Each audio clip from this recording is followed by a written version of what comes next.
성도가 교회입니다. 네 번째 시간입니다. 우리가 계속해서 그리스도와의 연합에 대해서 배우고 있습니다.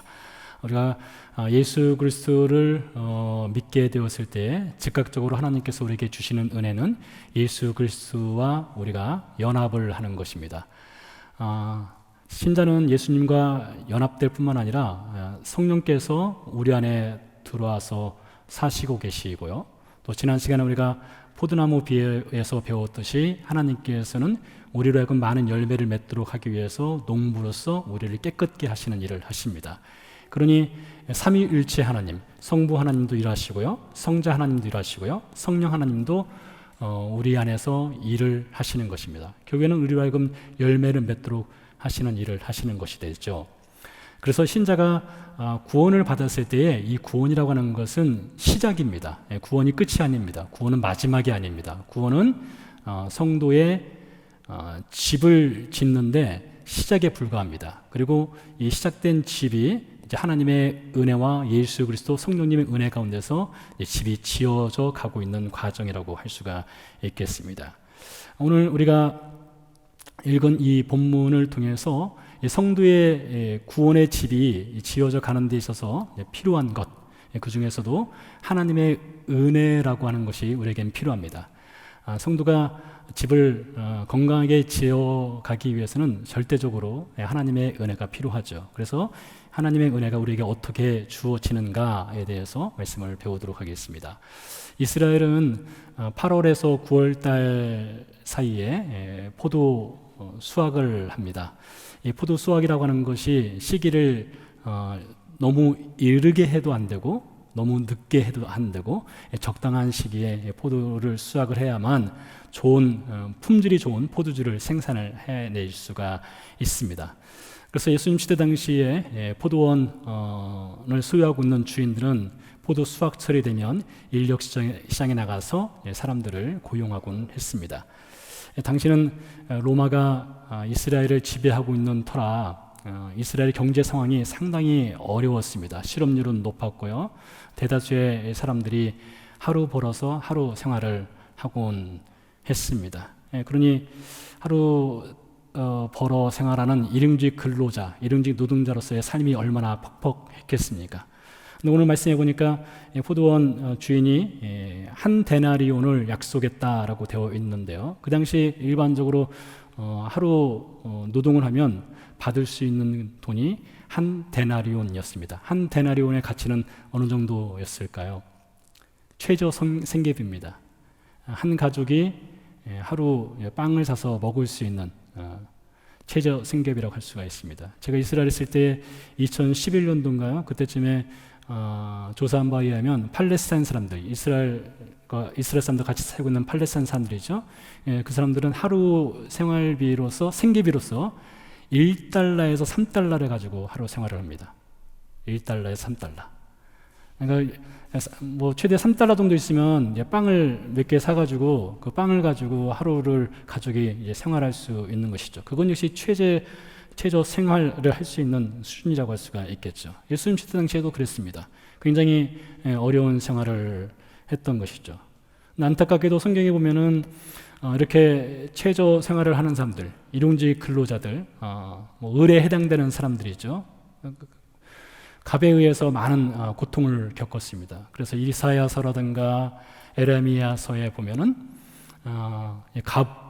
권력을 잡고 있는 사람들이 을에 해당되는 사람들을 억압하는 문제에 대해서 크게 책망하는 선지자들의 목소리도 있습니다. 예수님 시대 당시에도 마찬가지였죠. 갑을 관계해서 을은 늘 고통당하고 억압당하고 힘들고 어려운 생활을 하고 있었습니다. 그런데 오늘 우리는 오늘 본문 말씀에서 매우 특이하고 매우 특별한 포도원 주인을 만나게 됩니다.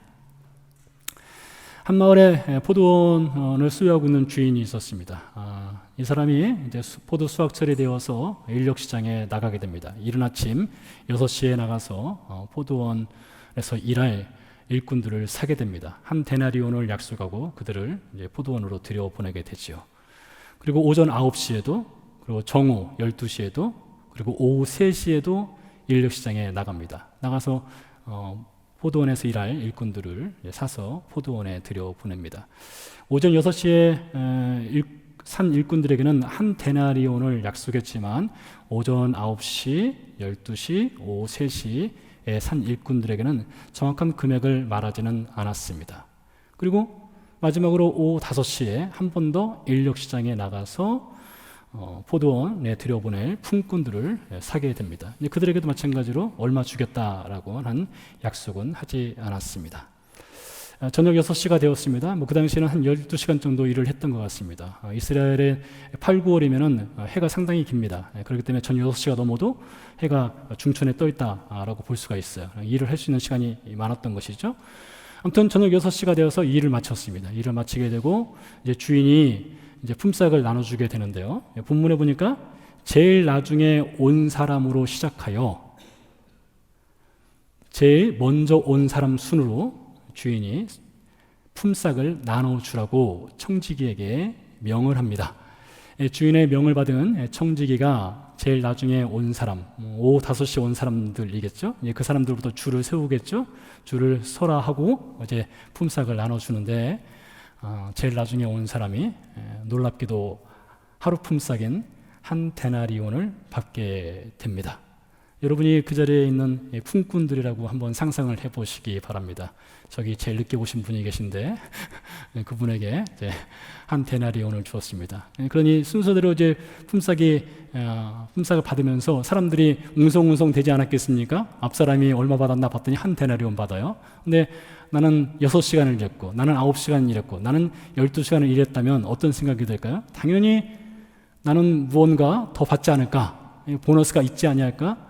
하는 생각을 갖게 되겠죠. 아마 저라도 그렇게 했을 것이고 아마 여러분도 아마 그런 생각을 갖게 되었을 것입니다. 그런데 이상하게도 청지기가 나눠주는 돈을 보니 6시간 일한 사람이나 9시간 일한 사람이나 3시간 일한 사람이나 심지어 12시간 일한 사람이나 그들도 똑같은 금액인 한 데나리온을 받게 되었다라는 것이 오늘 본문 내용 중에 일부가 되겠습니다. 그러니 여러분 12시간 일하는 사람들 입장에서는 뭔가 마음속에 좀 원망도 생길 것 같고 이게 뭐야? 이런 생각이 들만도 합니다. 만일 포도원 주인이 제일 나중에 온 사람에게 차등 적용하여서 당신은 1시간 일했으니 이만큼만 받으시오 하고 한 데나리온보다 적게 돈을 주고 9시간 일한 사람에게 조금 더 주고 12시간 일한 사람에게는 약속대로 한 데나리온을 주었다면 아무도 그것을 가지고 문제 삼지는 않았을 것입니다.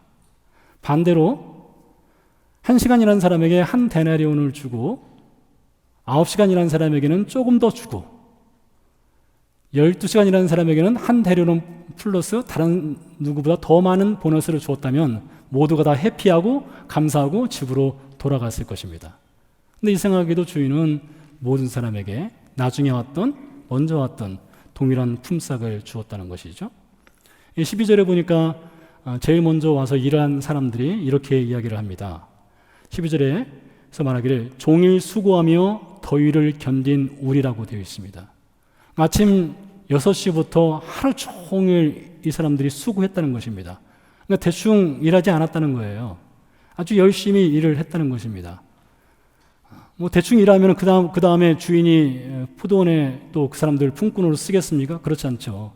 하루 열심히 성실하게 일을 해야 또 주인에게 또 잘 보여야만 또 주인이 또 그 다음에 또 포도원에 들어가서 일을 하도록 하지 않겠습니까? 아무튼 이 사람들은 상당히 성실하게 일을 했습니다. 종일 수고하며 더위를 견딘 우리라고 되어 있습니다. 물론 이 사람들이 12시간 일했으나 주인과 계약한 것은 한 데나리온이기 때문에 주인이 잘못한 것은 아닙니다. 그렇죠? 계약대로 주었으니까요. 근데 문제는 감정이 상할 수 있습니다. 자신들은 12시간을 일했고 어떤 사람은 1시간 일하고 어떤 사람은 3시간 일했는데 무엇인가 공정하지 못하다 혹은 1시간 일한 사람이 부럽기도 하고 억울하기도 하고 이런 만감이 교차하는 것입니다. 결국 이렇게 마음속에 있었던 원망의 말을 이 사람들은 이제 주인 앞에 쏟아놓게 됩니다. 그리고 원망을 하면서 부당하다. 우리와 저 사람들을 같이 똑같은 대우를 해 주었다라고 원망의 말을 쏟아놓게 됩니다. 상당히 심기를 불편하게 할 수 있고 뭔가 문제가 있어 보인다라고 싶은 이 포도원 주인과 품꾼의 비유입니다. 아마 여러분들이 이 비유를 읽어보셨다면 도대체 이게 무엇인가라는 생각을 할 만도 합니다. 자, 예수님께서 이 비유를 통해서 가르치시고자 하시는 것은 하나님의 은혜가 하나님을 믿는 신자들에게 어떻게 전달되는가, 이것을 가르치기 위해서 아주 이상한 포도원 비유를 말씀을 하셨는데요. 우리가 이 포도원 주인과 품꾼의 비유에서 주목해봐야 할 성경 구절은 1절입니다.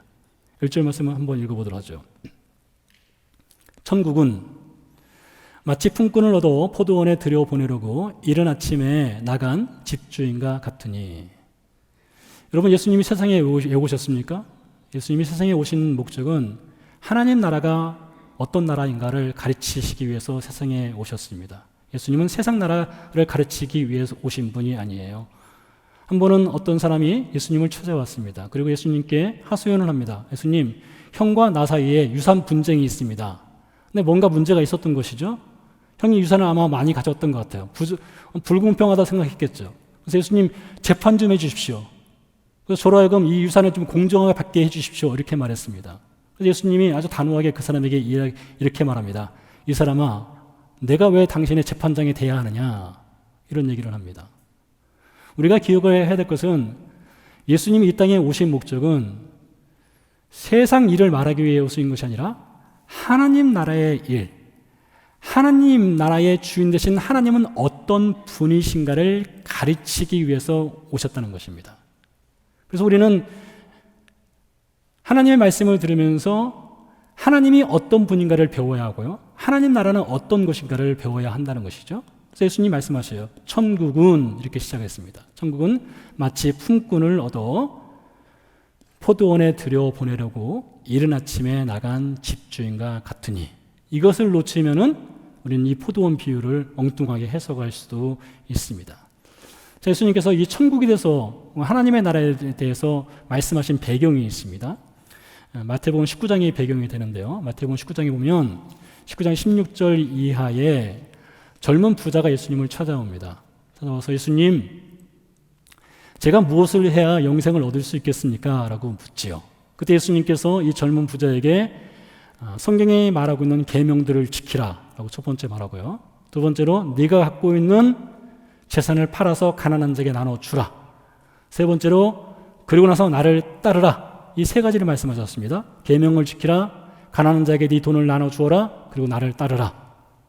그러자 이 부자 젊은 청년이 재물이 많음으로 근심하고 돌아서 갔다라고 되어 있습니다. 그 자리에 누가 있었느냐? 예수님의 제자들이 있었습니다. 그것을 듣고 보았죠.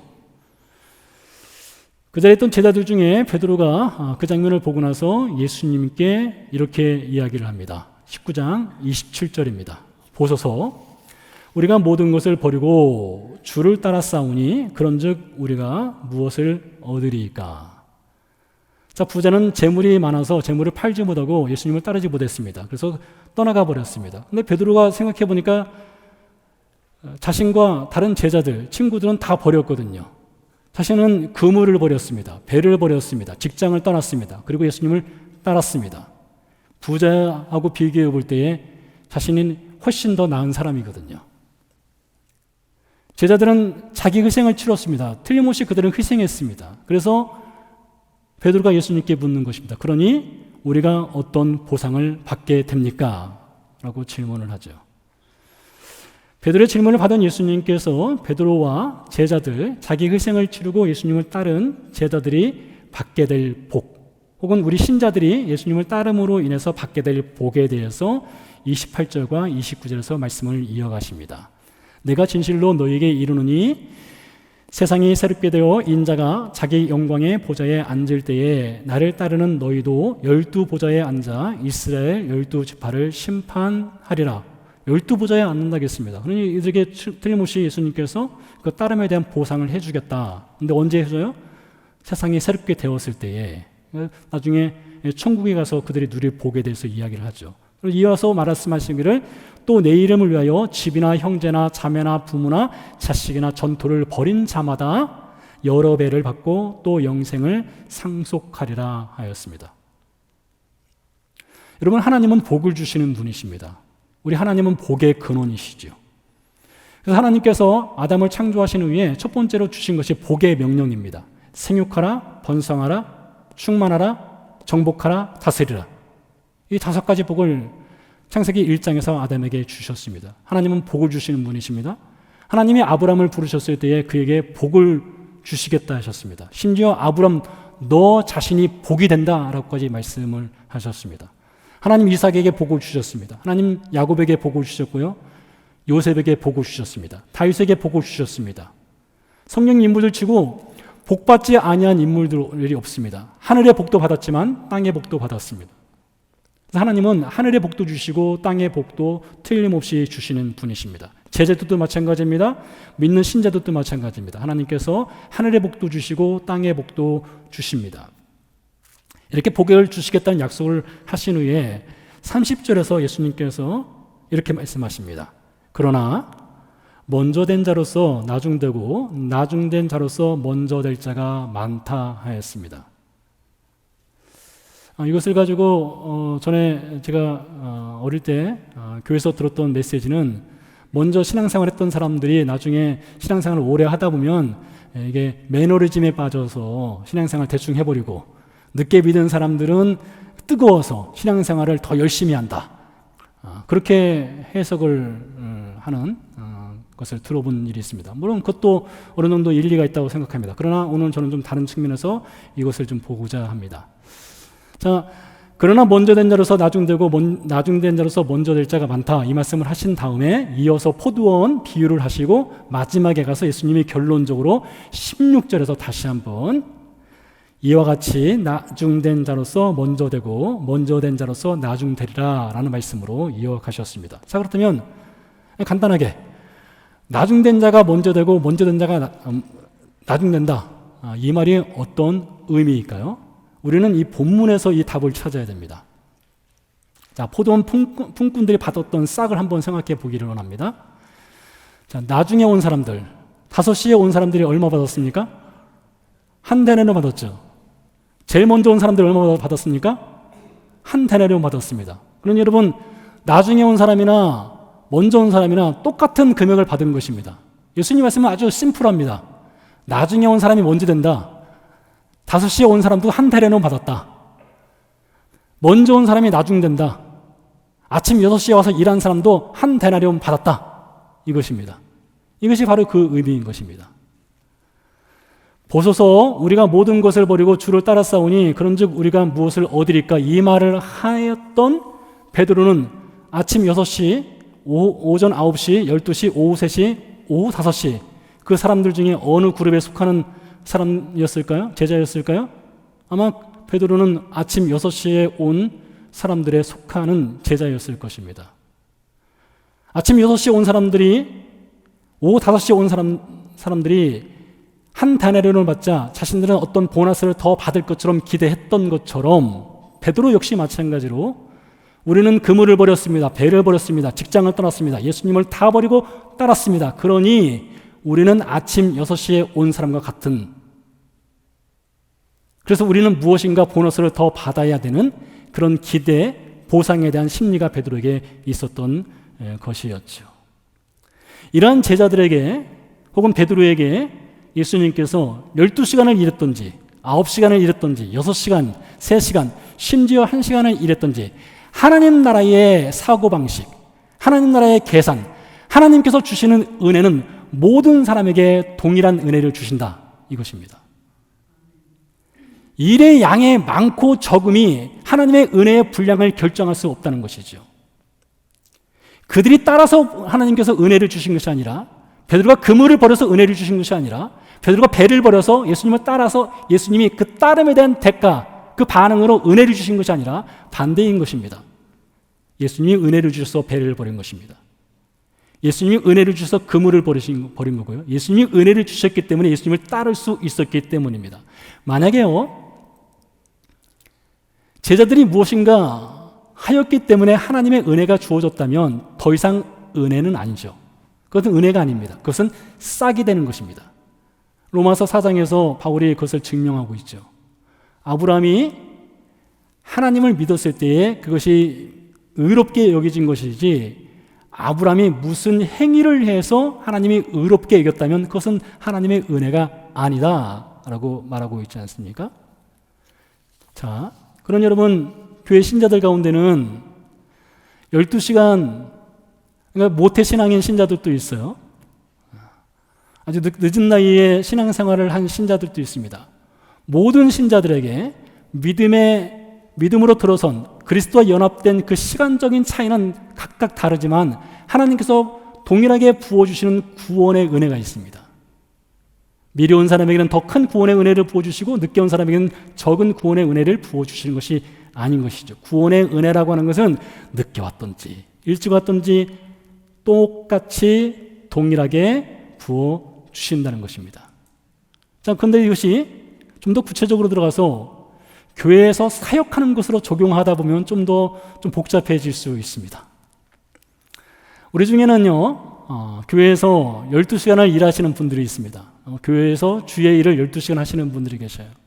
우리 중에는 교회에서 교회 공동체를 위해서 9시간을 일하시는 분들도 있고요. 3시간을 일하는 분들도 있고 1시간을 일하는 분들도 있습니다.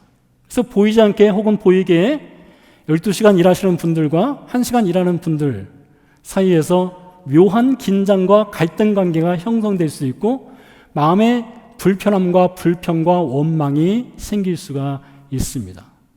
이것이 사실 우리의 인간의 연약함이라고 할 수 있죠. 자, 이런 경우에 우리는 몇 가지를 반드시 기억을 해야 합니다. 그 주인공이 우리일 수도 있습니다. 저일 수도 있고요. 혹은 여러분일 수도 있죠. 마음속에 나는 12시간 일했는데 저 사람은 1시간만 일해. 근데 이게 뭐야? 자, 그렇다면 첫 번째로 우리가 기억을 해야 될 것은 하나님이 왜 나에게 구원의 은혜를 주셨는가? 이 질문을 우리는 우리 스스로에게 던져봐야 됩니다. 여러분, 하나님이 여러분을 구원하신 이유가 무엇입니까? 하나님이 우리를 선택한 이유가 무엇입니까? 하나님께서 예수 그리스도의 십자가 사건을 통해서 우리를 구원해 주신 이유가 무엇입니까?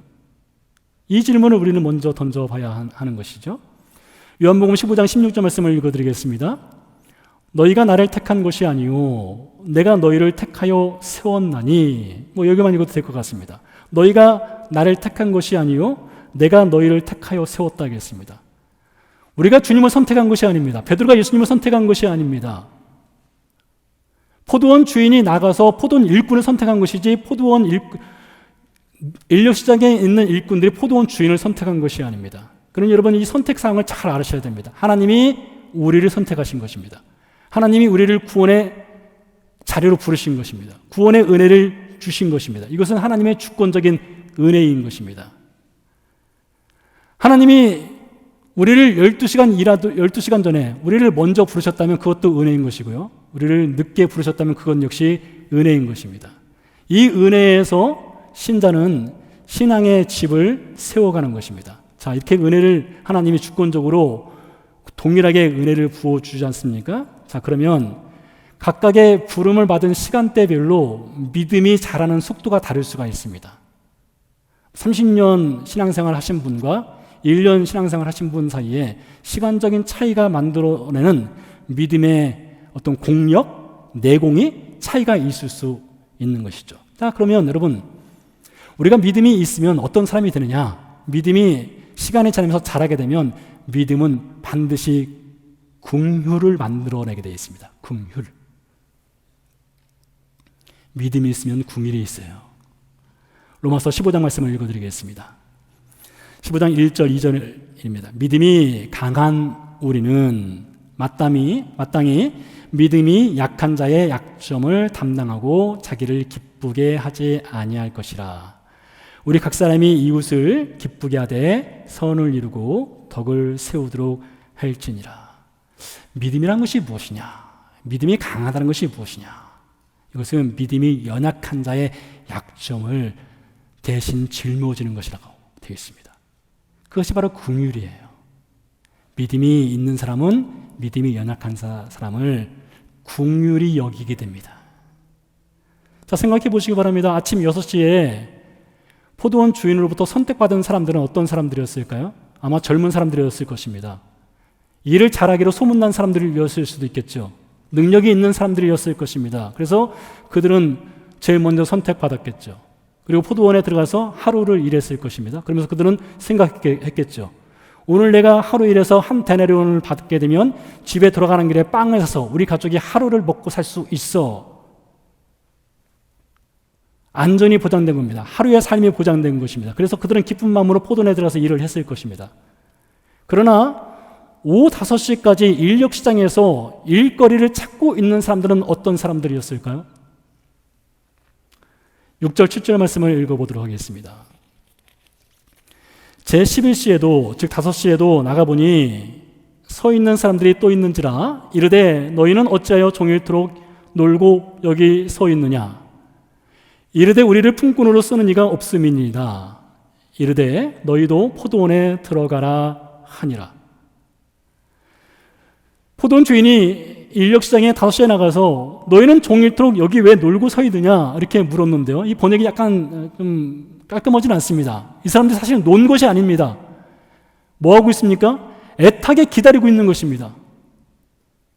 여러분, 오후 5시가 됐으면 사실 그날은 포기해야 되는 날이거든요. 그날은 접어야 되는 날입니다. 그날은 굶어야 되는 날입니다. 그날은 빈털터리로 집에 돌아가는 날입니다.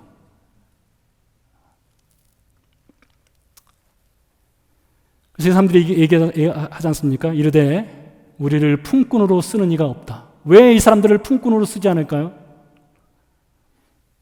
어쩌면 이 사람들은 나이가 많은 사람들이었을 것입니다. 어쩌면 장애가 있었을 수도 있고요. 어쩌면 홀로 사는 사람들이었을 수도 있습니다. 어쩌면 가정을 책임져야 될 어린 나이의 소년이었을 수도 있습니다. 사회적 약자입니다. 일할 능력이 충분하지 않은 사람들입니다. 생계의 사각지대에 놓여있는 사람들입니다. 그날 저녁 가족에게 빵을 사줄 수 없는 사람들입니다. 오후 5시예요. 제가 살고 있는 헌돈에 에덴 스트리트가 있거든요. 근데 그 길을 지나가다 보면 아침 시간에 지나가다 보면 가스스테이션 앞에서 일거리를 기다리는 사람들이 서 있습니다. 아침 시간에요. 근데 가끔은 오후에도 지나가다 보면 그 가스스테이션 앞에서 사람들이 서성거리는 사람들이 있어요. 일거리를 구하지 못한 일용직 근로자들이죠. 그와 같은 사람들인 거예요. 포도원 주인이 일찍 온 사람이나 늦게 온 사람이나 동일하게 한 데나리온을 준 것은 능력이 있어서 일을 잘했다고 해서, 능력이 없어서 일을 못했다고 해서 그것에 따라서 차등 대우하지 않고 한 데나리온을 준 것은 긍휼의 마음을 베푼 것입니다. 그에게 긍휼의 마음이 있었던 거예요. 그래서 신자가 정말로 믿음이 있다면 신자 안에는 어떤 것이 생기느냐? 긍휼의 마음이 생깁니다. 그래서 우리는 이렇게 기도해요. 믿음이 있는 신자는 하나님 저에게 긍휼을 베풀어 주세요. 은혜를 베풀어 주세요. 이렇게 기도할 뿐만 아니라 하나님 누구에게도 긍휼을 베풀어 주세요. 연약한 저에게도 은혜를 베풀어 주세요. 함께 기도한다는 것이죠. 이것이 믿음이 강한 사람, 일찍 믿은 사람, 혹은 아침 6시부터 열심히 수고해 주를 위해 일하는 사람들의 특징이라는 것입니다. 이게 하나님 나라의 사고방식이기도 하고요. 다음으로요, 우리는 하나님으로부터 공정한 혹은 정의로운 대우를 받지 않았다는 것을 기억을 해야 됩니다. 여러분, 우리는 하나님으로부터 공정한 대우를 받은 사람들이 아닙니다. 하나님은 정의로우신 분이시죠? 의로우신 분이시죠? 공정하신 분이시죠? 그러나 하나님은 우리를 공정하게 대우하지 않으셨습니다. 제가 아는 선에서 성경 시편 35편 다윗의 시입니다. 성경 시편 35편을 제외하고는 그 어떤 시에서도 어떤 성령 인물의 기도에서도 하나님 저를 공의롭게 대해주세요라고 기도한 사람 아무도 없습니다. 여러분 혹시 그런 기도 해보신 적 있으십니까? 하나님 저에게 공의롭게 대해주세요. 하나님의 공의와 정의의 잣대로 저를 판단해 주세요. 이런 기도를 해보신 적 있습니까? 딱 한 사람. 분명히 말씀드렸습니다. 제가 아는 선입니다. 혹 더 있을 수도 있으나 제가 알기는 한 사람입니다. 시편 35편에서 다윗이 그렇게 기도했습니다. 물론 그것도 다윗이 공의로운 사람이라서 그렇게 기도한 것은 아닙니다. 굉장히 두려운 기도 아니겠습니까? 하나님의 공의와 정의의 잣대로 저를 판단해 주세요. 저를 심판해 주세요. 우리는 감히 그렇게 기도할 만한 의로운 사람들이 못 됩니다. 만약에 하나님께서 우리를 하나님의 공의와 정의의 잣대로 판단하시고 그래 그렇게 해주마 했다면 누가 감히 하나님 앞에 설 수 있겠습니까? 우리는 하나님의 공의를 정의를 심판을 피할 수가 없지요. 그래서 하나님께서 우리에게 쏟아 부으셔야 할 하나님의 공의와 정의의 심판을 대신 예수 그리스도께 쏟아 부으신 것입니다. 예수님께서 이 포도원 비유를 마치고 나서 예루살렘으로 올라가는 중에 제자들에게 이어지는 17절 말씀에서 19절 사이에서 예수님의 예루살렘 행 그리고 그 운명에 대해서 이렇게 말씀하십니다. 예수께서 예루살렘으로 올라가려 하실 때에 12 제자를 따로 데리시고 길에서 이르시되 보라 우리가 예루살렘으로 올라가노니 인자가 대제사장들과 서기관들에게 넘겨짐에 그들이 죽이기로 결의하고 이방인들에게 넘겨주어 그를 조롱하며 채찍질하며 십자가에 못 박게 할 것이나 제3일에 살아나리라. 여러분 이 12 제자가 어떤 제자들입니까? 우리가 그물도 버리고 배도 버리고 모든 걸 희생해서 주님을 따랐으니 저에게 무슨 보상을 해주시겠습니까? 라고 물었던 제자들 아닙니까? 그 제자들 앞에서 예수님이 하신 말씀은 십자가의 죽음에 관한 말씀이셨습니다. 하나님은 우리에게 하나님의 공의와 정의의 잣대로 우리에게 다가오지 아니하시고 우리에게 긍휼과 은혜를 주셨고요. 대신 우리에게 쏟아 부으셔야 될 공의와 정의의 심판을 예수님께 쏟아 부으셨습니다. 그래서 예수님의 십자가 사건과 예수님의 심판받는 과정을 보면 예수님은 공의롭고 정의로운 심판을 받지 못했습니다. 그런 재판을 예수님 받지 못하셨어요. 거짓 증인들이 예수님을 모함했습니다. 결국에는 예수님은 부당한 대우와 공의롭지 못한 심판 아래에서 십자가에서 죽으실 수밖에 없으셨습니다. 그런데 예수님은 그 자리에서 침묵하셨습니다. 항변하지 않으셨습니다. 왜요?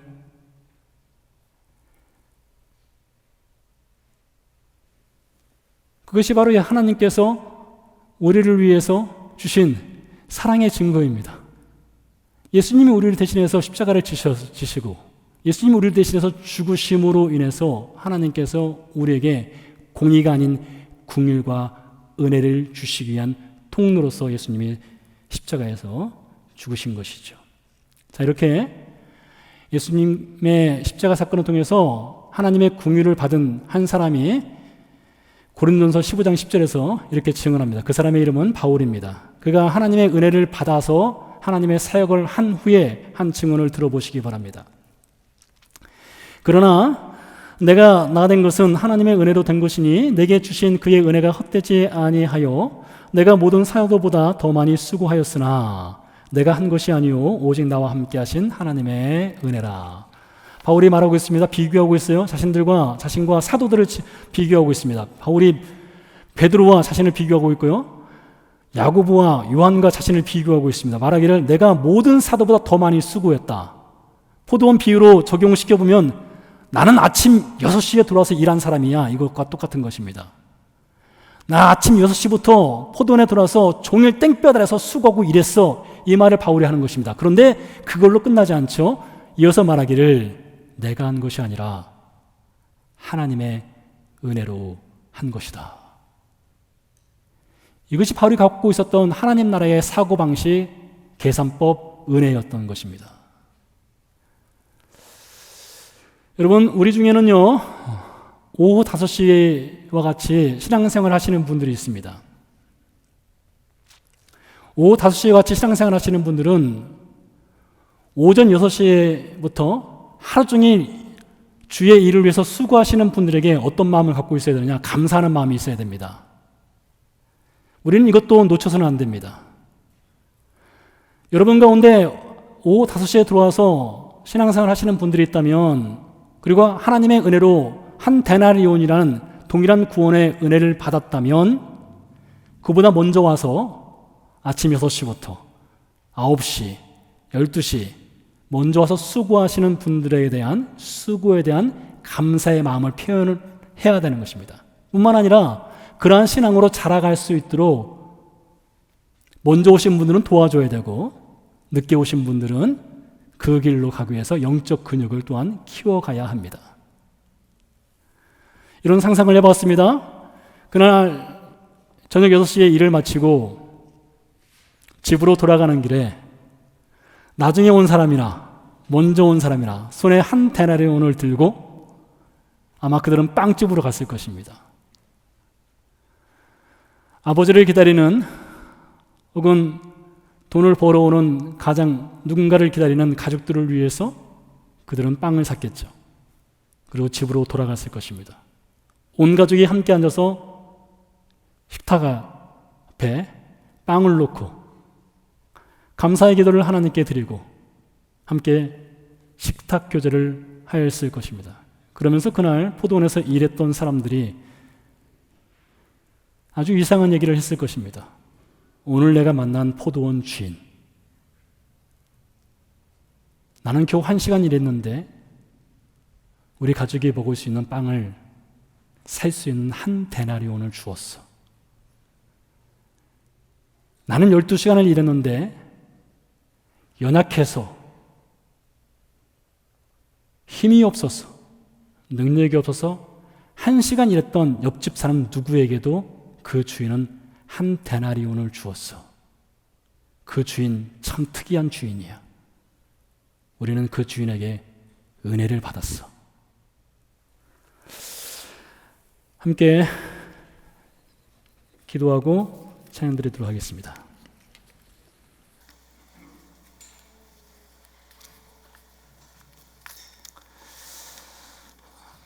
우리가 받은 은혜가 있습니다. 구원의 은혜를 받았습니다. 믿음의 은혜를 받았습니다. 믿음에는 긍휼이 있습니다. 하나님의 교회 공동체의 집은 혼자 세워가는 것이 아닙니다. 같이 세워가는 것입니다. 집은 균형이 중요합니다. 서로 받쳐줘야 합니다. 나에게도 하나님의 은혜와 긍휼이 필요하다면 누군가에게도 하나님의 은혜와 긍휼이 필요합니다. 우리 시간 같이 기도하실 때, 주님, 제가 12시간 일하는 신자이든지 6시간 일하는 신자이든지 혹은 1시간 일하는 신자이든지 서로에게 은혜와 긍휼을 구하는, 그리고 함께 세워가는 우리 믿음의 공동체, 그리스도와 연합한 교회 공동체 되게 하옵소서. 함께 잠시 기도하도록 하겠습니다.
주 독생자 그의 나라 임하시네.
믿음은 긍휼입니다.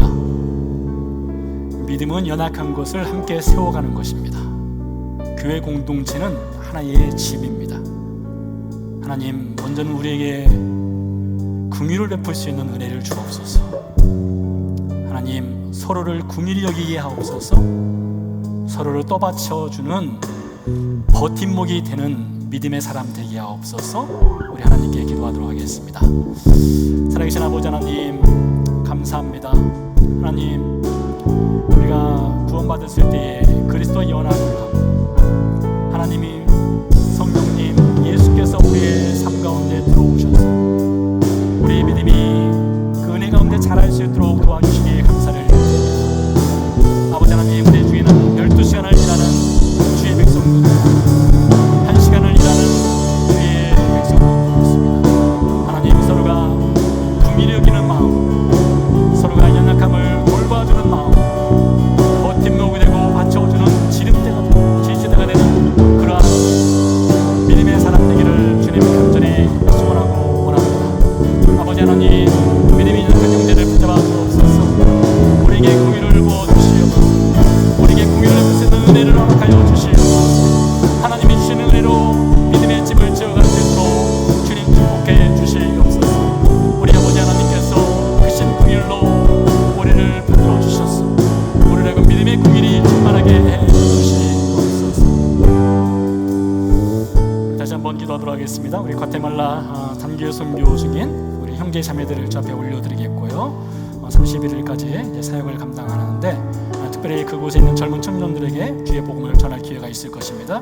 복음의 씨앗이 뿌려지고 그 땅 가운데 영혼들이 구원받고 하나님의 교회가 또 세워지고 또 거룩한 주의 백성들이 세워질 수 있도록 함께 기도하도록 하겠습니다.